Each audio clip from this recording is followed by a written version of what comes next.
Okey, ini bahan-bahannya ya. Mula-mula kita masukkan gula, butter. Masukkan gula, then kita masukkan yogurt. Ini yogurt ya. Yogurt pastikan yang natural ya. Kita masukkan yogurt, then kita putar sehingga kental.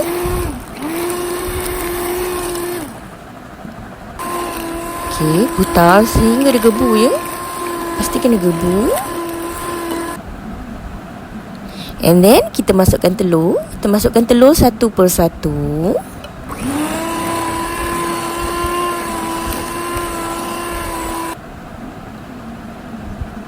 Kita putar.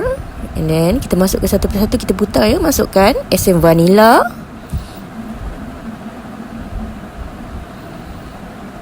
Masukkan tepung. Tepung ni saya dah mixkan dengan soda bikarbonat ya. And then kita susun-susun ikut buah yang kita suka. Ikutlah kreativiti anda macam mana anda boleh susun, asalkan nampak cantik. Macam saya gunakan strawberry dan buah peach. Kita susun-susunkan dia.